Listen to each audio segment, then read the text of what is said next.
Welcome to Refuge Freedom Stories, brought to you by Refuge Ministries Canada. For the next half hour, your hearts will be filled with hope as you hear real-life stories from individuals that have been changed by the power of God. Enjoy the show. Welcome to Refuge Freedom Stories. I'm your guest host, Johnny T, and today my guest is Trent Clark. He's the CEO of Leadershipity and the founder of Courage Coach LLC. He spent his adult livelihood among the top 1% producers in sports and business, an entrepreneur of 12 companies, but best known for being a two-sport Division I collegiate athlete and coaching 12 years in professional baseball with 3 organizations, including 3 trips to the World Series, working with the Detroit Tigers, 2-time American League champion Cleveland Indians, and world champion Los Angeles Angels of Anaheim. Trent, welcome to the show. Johnny T, thanks for having me. So excited to get a chance to be with you. That's awesome to have you here. So clearly you're a type A personality. Yeah. And God has created type A personalities like us for a reason. Yes. Being that kind of individual who has achieved such success in your life, what was it that drove you from the early parts of your beginning to really understand you had purpose? How did that come to be in your mindset? I was the youngest of 4, Johnny. My brothers were accomplishing things. I had a big event when I was in 7th grade, career day at school, started having some success athletically. My oldest brother was a really good hockey player. My next brother was an all-state tailback, highly regarded. My sister was Miss Michigan teen. And I was sitting at career day going, man, I'm better than all them. Like, I'm going to play in the major leagues, like false sense of confidence, right? But man, I was the littlest kid in school. I had a chip on my shoulder, man. I had to compete hard just to get playing time. I wasn't blessed with great genetics. My parents are pretty short, but I was pretty quick. I think that really just set me on the path. Plus, I learned how to train at a young age when other kids wouldn't do the work and didn't know how to do the work. And it's not like today where everyone goes to a specialist down the block and everyone's got a franchise to train these young athletes. I put in the work and really use that as an advantage physically to be stronger than other kids. And that really served me. But there's a lot of things along that walk. There's this dance of learning and faith and pride. All those things are always going in the mix, right? I caution people on pro athletics. A lot of people come to me and say, hey, this is what I want for my kid. Are you sure? Hey, man, this is Temptation Island. I am always aware that it is not an easy road. There are a lot of pitfalls along the way. It's challenging. But as a young age, I thought that's what I really wanted. So I went pretty hard for it. Yeah, I played in a couple of events, some ex-NHL players. One of the questions I always wanted to ask them, but never really had the opportunity was, there are a lot of Christian athletes in all kinds of different sports, as I'm sure you're well aware. I would like to know how that challenged them in their faith. Did it encourage them to be stronger in their faith? Or as you said, the pitfalls of famous success, did it really challenge them in the wrong way? And I think we've all seen evidence of people being challenged in the wrong way in every aspect of life. So how did your faith ground you as you were gaining more ability and more opportunities to develop in that path in your life? What centered you? Early on, I didn't have it as a young man. It wasn't present in my life. I really want to come back to the pro athlete and the faith because there's something about that. We'll come back to it though. In my high school years, it wasn't so prevalent. I grew up around a lot of Catholic friends, which I wasn't familiar with because that wasn't our religion. My parents were very well educated in the Bible Belt, Southern Indiana, where they were raised. We were going, and church took a back seat. When I became a Christian, I was really hurt that my parents knew so much and never passed it on. How come you never talked to us about this? So that was a challenge. I don't think we knew how to do it very well. My first real religion was really my friends. They were inviting me to church and I would go to youth group every once in a while. And I was learning and my Catholic friends in high school, that became a real challenge for me because as all of us were falling short. And I can remember my friends going, we're going to do some things that we shouldn't be doing, but it's cool because I got confession this Sunday. And I'm like, no, I don't think that's how it works. But I remember a huge game. One of the most impactful points was my dad. He's passed now, but really an influential moment for me was I was a sophomore in high school playing basketball, and we had a big rivalry game. There was 2 really good players on each of the varsity teams playing right after us. in this game. And the JV game was a really tight game. And I was in at the end of the game. We were down a point and I made a big steal, went in for a layup, and the guy just crushed me. So no basket, 2 shots. I went to the line, bouncing the basketball. There's now like 6,000 people in the gym waiting for the big game, but they're all into this one because it's close. I can feel myself shaking. I'm like, man, I got to get myself under control. So I am trying to settle my nerves. And this is probably the first time I really remember praying to God, Lord, I got to get this. My team needs me. We need this shot. First shot, clank, double down. Lord, like this is the one, we got to send this thing to overtime. I really need this shot. And clank number 2, and we lost. Man, I was upset with God. I was in fire. I was disappointed. Basketball probably wasn't my superpower, first sport anyway, but I worked hard at it. It was a sport I had to work hardest at 5'6". My dad was a college basketball player and very good. And he had a lot of direction and things for me, of which I did about half of what he asked me to do. And so I came home that night. We were late, sat down. I said, man, there's no God. And he was like, what? What are you talking about? Man, I prayed before those 2 free throws, man. And he's not listening. He doesn't care about me. Oh, really? He says, hey, I think God heard you. Really? He goes, yeah, I think he told you something too. And I was like, whoa, I'm moving my seat in like, really? Like, what do you think he said, Dad? This is great. I got a connection to God. Yeah. And he goes, yeah, I think God was telling you, stay home and practice. Dang, man. Because he knows all that year before the year, my summer, like, it's a nice day. We're going to the lake with the things. I was supposed to shoot 100 free throws, but I'm going to shoot 20 and take off. Yeah. Or I'm just going to skip this day. And I needed to work and I didn't do the work. And he was right. I always kind of had this outskirt of faith around me. But man, when I became a Christian, I learned how much my pride and ego was just in my way. And if I really looked back at all my big failures, man, that pride before the fall just really hits. I was the first guy to say, hey, Johnny, I don't know if you know or not, I'm kind of a big deal. And I don't know if I said that out loud, but certainly there was that really gray line of confidence and arrogance. And my pride could push me into arrogance pretty quickly. Got a couple lessons along the way about that from good friends, fortunately, that had the boldness to let me know. And man, I hated them for it at first. Yeah. Why would you tell me that? I don't need to hear that from you. Then I realized that they were loving on me, letting me know that it's not okay and you're out of bounds. And I needed to hear it. I don't think I received it very well at the time, but I learned to receive that kind of criticism. And I learned to receive from the Lord what he expects from me. And that took me a long time, Johnny. That was not like, man, I became a Christian. I got it now. That was not. It doesn't work that way. Yeah, it was not the case. And I think a lot of people do think that, right? Yeah, that was a real challenge for me. Yeah, I think God sets things in front of us through each of our lives because we're all unique. He's created each of us even before he created us in our mother's wombs. He knew us. He already knew type A personality, going to give him this kind of gifting in sports or management or whatever it might be. And yeah, he may struggle with this a little bit, but don't worry. I got a few peeps along the way that are going to kind of set him straight. And he might listen to the first one, maybe not the second one, but we'll sort it out. He already knows the path we're going to choose and the successes and the failures we're going to have. And I'm sure that you can see that through your own journey to the big leagues, right? Fearfully and wonderfully made, right? I talk to a lot of young adults and kids coming up. Hey, man, God didn't make any mistake here.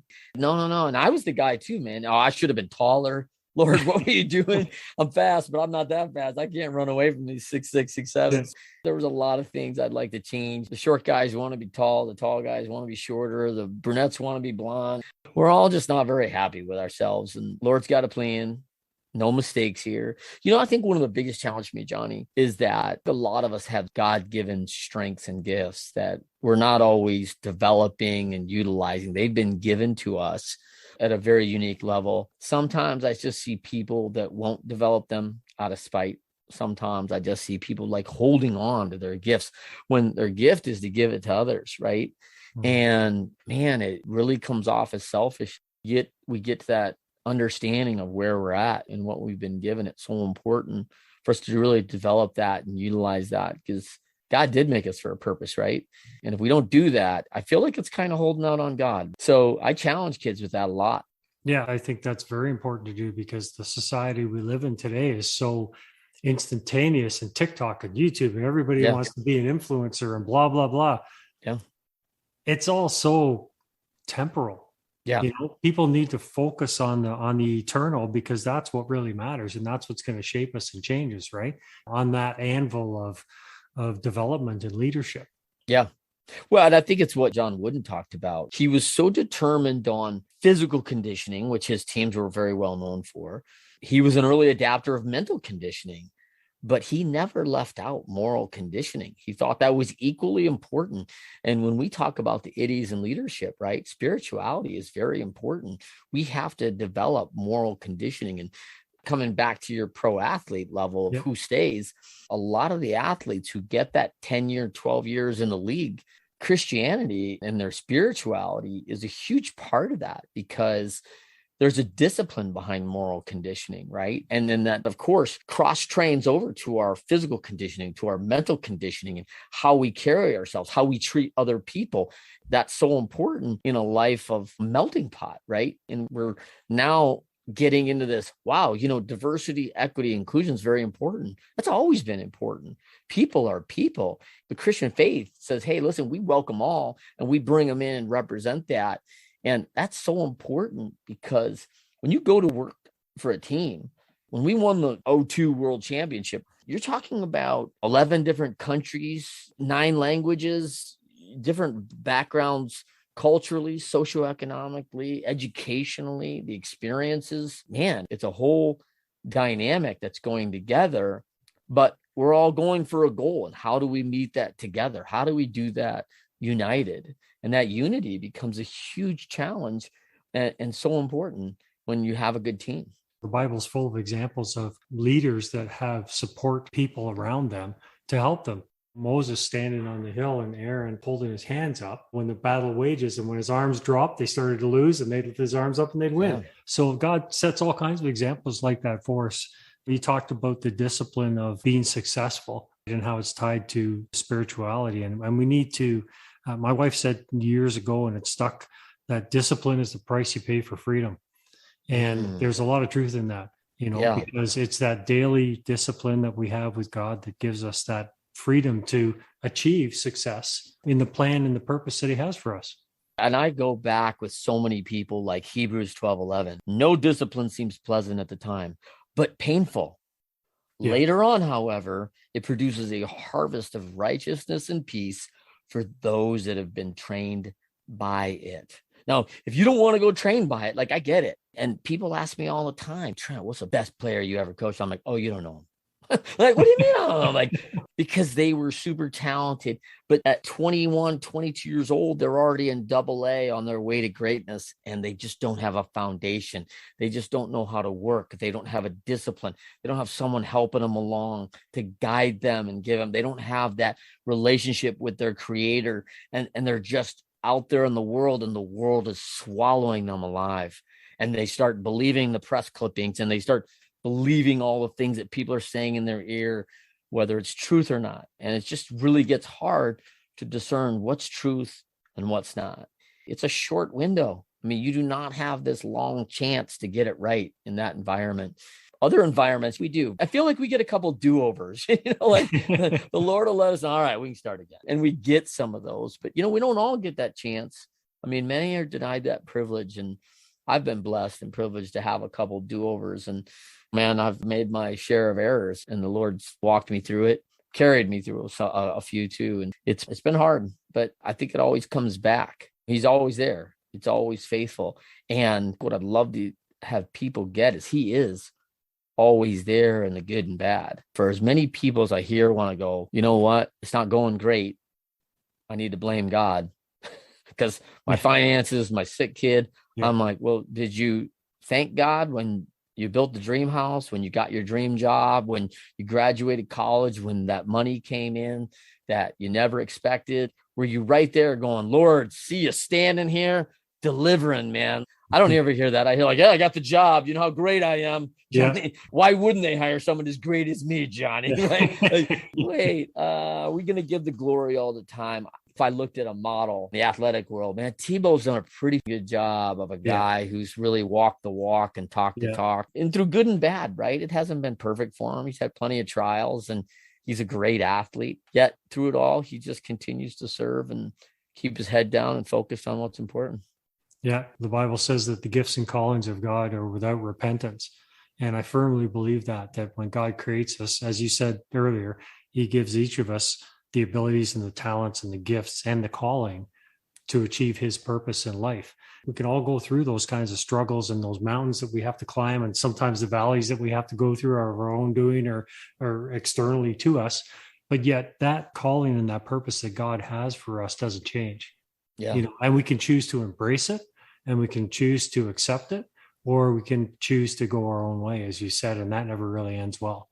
Right. Yeah. I love the idea of what your wife said. I mean, there's really freedom in letting go on what that purpose is. I mean, I think so many people are under stress and under like, man, and my parents want me to be a doctor. And like, I got to go to school and start studying. And is that really the purpose for you? Like, have you really sat down and listened to the Lord about what he wants for you and how you might serve and where you're going to best commit to that? And I think most of us aren't really listening for that.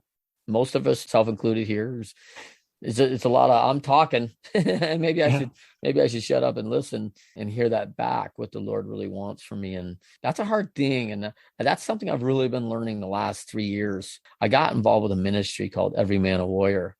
Man, that ministry, it's been powerful for me because as an adult, where I came to Christianity, I really felt like I really didn't learn how to be a Christian. I felt like, back to James, do not merely listen to the word and so deceive yourselves, do what it says, right? And I felt like, man, went to the sermons, I listened, and you and I could go to lunch 2 hours after and be like, hey, what was the service about? And I'm like, I don't know. I think we were in John, maybe. Yeah. It was 2 hours ago. Are you just listening, or are you actually taking action on the word? And so Ema really taught me is the blocking and tackling of Christianity on how to put it into action and put it into practice. And that was something I really needed, and it's been vital in my life. I know you're in the role of mentorship and helping people develop as leaders. So I would imagine a lot of what we've talked about, you've brought across in the training and the development of those leaders to help them find their purpose and fulfill that. What have you seen as some of the biggest challenges for those who've kind of engaged with you to develop? From the spirituality side? From what they come to you with and you've seen them break free from, what do you see the biggest barriers are for the people that you've worked with? There's got to be some themes. Yeah. Right? Yeah, there's a lot of barriers. We have a lot of tripwires. One of the challenges is that being very centered and grounded around your faith and your values really shapes your decisions. As a leader today, leaders are making over 50,000 decisions a day. That's compared to like 15,000 when you and I were a kid. Yeah. It is like magnified 3x. And so we don't tend to sit and actually really just meditate on the word. We don't have time, and we're making all these decisions. And I think it's so important that we get real as leaders about what our values are, what our faith stands for, where we really want to be. And we start basing those decisions daily on that, which is, I think, why Jesus Calling became such a huge book, because there's so many people who read Jesus Calling, which, if you're unfamiliar with it, it's a daily quick read. And it's like talking with God. It comes in like first person from God, like, hey, you know what I want for you today? And you're like, all right, Lord, what do you need from me? I'm listening. Yeah. Yeah. Right. So it's very impactful when you start realizing that, hey, this is living word. The Bible is living word. And you and I will attest the fact, like when we read it when we're 30, you read the same thing at 50 from a very different life angle of experience. And you go, whoa, I never read it that way before. I never picked that up. How did I miss that? Right. So it is the living word. When people recognize that daily from what their values are and where their faith is centered and their spirituality is centered, we make good decisions. We make proper decisions for the people around us, and we lead better. And the reality is that all of us are progressing on that line. We've kind of written that line to where we want to go. It's kind of always that 45-degree angle on the graph. Looks like a hockey stick. We're ready to go up for what we call productivity. One of my biggest jobs is we don't go running away from that line. We drift. And spirituality is a big drift. We don't go running away from God. It's just all of a sudden it's been 3 or 4 weeks and I haven't spent any time. Whoa. And Johnny, you start hearing me. Maybe I'm using language that you're not accustomed to hearing around me. And you're seeing some things out of me that you would recognize are probably not aligned with my values and my faith, going, hey, Trent, what's happening? That's just a case of you just catching my drift. A good friend a brother who just loves you in their faith and says, hey, this doesn't sound like you. What's going on? What's up? Talk to me. And we need that in our lives. I provide a lot of that for people just to get them back on that line, stay the course, because you and I both know we don't want to take our trip from Toronto down to Florida through San Diego, right? It's a bad route. Yeah. So why would we want to do that? And I like to remind people, if you and I grab a flight from LA to New York and that pilot misses by 1 degree on that setting, we land in DC. Yeah. And that's pretty far off our destination. So we realize in 5 hours, we've drifted pretty far. And our faith, it's really important, unfortunately, with decision-making, the current influence that's coming at us through social and our phones and TV and family and just busyness, that it's very easy to get offline. Now, tell people that are listening where they can find out more about Leadershipity and the other aspects that they can reach you at. That's great. You can always find me at Trent M. Clark on all social media channels, Instagram and Twitter and all that. I'm also at Leadershipity on those channels. Have a Facebook page, Leadershipity. We have a business page there, and on LinkedIn, we post a lot of things, and we have our own YouTube channel, the Leadershipity YouTube channel. And we have the Winners Find a Way podcast and show, which is pretty awesome, where we interview 1%ers talking about their walk and overcoming. I love the quote, winners, when shown data that they are losing, find a way to win. For people that are out there looking for this trial and they're facing that, and we can face that in our faith, where we feel like, wow, I'm losing at my faith. Like, hey, we got to find a way to win. Who am I going to surround myself? What kind of Bible-based church can I get into? Get back to the foundation and the basics, and you can win. I believe that. Oh, absolutely. I believe that too. Life and God are full of examples of that. Let me ask you this just to wrap it up. What would you say to people in one thought about God? How would you capture your main thought about God and express that to those who are listening? I would say that he is a faithful father. And I was blessed with a really great father. Man, he was human, right? He was of this earth and lots of errors, just like me as a dad. He's perfect, right? Like, he is dialed in. He has got support. He has got your back. He has you in his palm at all time. Always has your best interest, even when it doesn't feel like it. I would just tell people this will be the best relationship they ever have. Work at it, just like any relationship. They're not easy. We got to do the work. And so I would just really encourage people to build that relationship wherever they're at. And they can start right now. They can start this moment. They can start tonight. They can start tomorrow morning. It is always there for them right now, ready and willing. Well, that's awesome. Thanks so much for being on the show. I really appreciated you taking the time to be here. And hopefully sometime in the future, we can have you back on and talk a little more about some of these things. I'd love that, Johnny T. For a fellow hockey guy and brother, man, always a pleasure. Amen. God bless you. Here I am. All my intentions, all my obsessions, I want to lay them all down in your hands. Only your love is vital.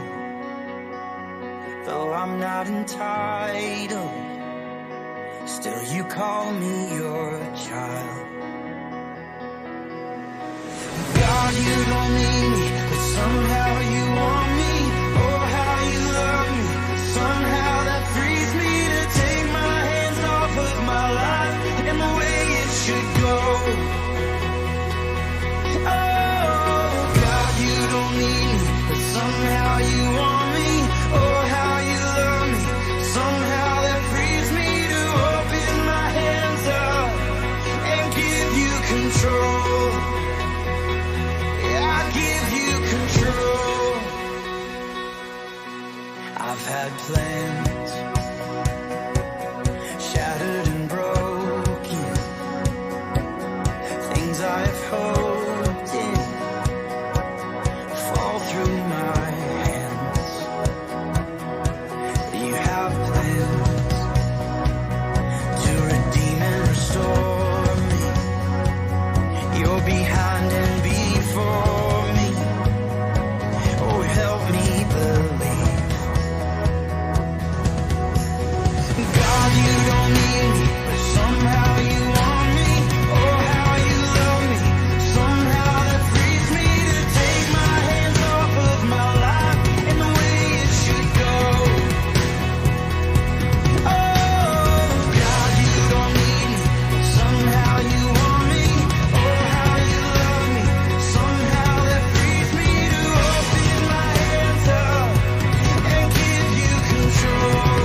somehow that frees me to take my hands off of my life and the way it should go.